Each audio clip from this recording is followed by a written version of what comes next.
सार्वजनिक बांधकाम विभागाच्या नियोजन शून्य कारभारामुळे राजापेठ बस डेपो बंद झाल्याचा आरोप शिवसेनेनं केला आहे।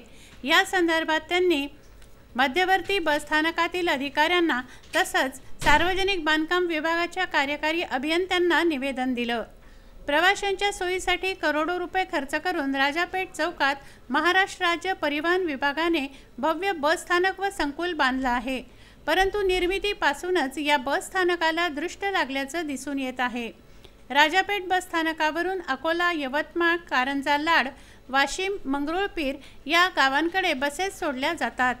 मुख्य बस स्थानकावरील कामाचा ताण व प्रवाशांची गर्दी कमी होण्यासाठी व प्रवाशांच्या सोयीसाठी हे बस स्थानक उभारण्यात आलं, परंतु एसटी महामंडळ विभागाच्या कामचुकार कारभारामुळे तसंच सार्वजनिक बांधकाम विभागाच्या नियोजन शून्य कारभारामुळे राजापेठ बसस्थानक निर्माण झाल्यापासून अनेक कारणांनी किमान 10 वेळा तरी बंद ठेवण्यात आला आहे, असा आरोप शिवसेनेनं केला आहे।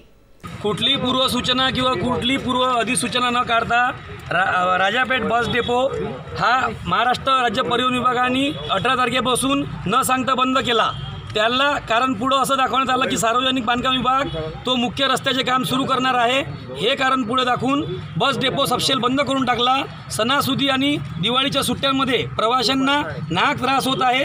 तसेच राजापेठ बस डेपोच्या भरोशावर उदरनिर्वाह करणारे हजारो गोरगरीब उपासमारीच्या मार्गावर आहे। आज या राज्य परिवहन विभागाच्या अधिकाऱ्यांच्या नाकारतेपणामुळे आणि सार्वजनिक बांधकाम विभागाच्या कामचुकार धोरणांमुळे राजापेठ बस डेपो करोडो रुपये खर्च करून बांधण्यात आला असून ती शोभेची वस्तू आणि पांढरा हत्ती बनवून ती इमारत हास्यास्पद झालेली आहे।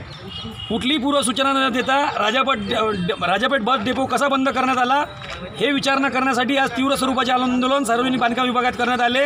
येत्या 2 दिवसात जर राजापेठ बस डेपो पूर्णतः सुरू करण्यात आला नाही तर राजापेठ बस डेपोच्या भरोशावर उदरनिर्वाह करणारे सर्व व्यापारी आणि ऑटो चालक राज्य परिवहन विभाग आणि सार्वजनिक बांधकाम विभाग अधिकाऱ्यांच्या कक्षात झोपाकाळ आंदोलन आणि ठिय्या मुक्काम आंदोलन करेल, असा गंभीर खणखणीत इशारा आज आम्ही या नालायक अधिकाऱ्यांना युवा सेना, शिवसेना आणि सर्व व्यापाऱ्यांच्या इकडून देण्यात आला आहे। जय भवानी, जय शिवाजी। गेल्या 2 महिन्यांआधी महाराष्ट्र जीवन प्राधिकरणाच्या खोदकामाचे कारण पुढे करून सतत 2 महिने बस स्थानक बंद होतं। या 2 महिन्यात कुठलंही काम प्रगतीपथावर गेलं नाही, परंतु डेपो बंद ठेवल्यामुळे प्रवाशांची गैरसोय झाली। करोडो रुपयांची वास्तू पांढरा हत्ती बनून हास्यास्पद झाली आहे।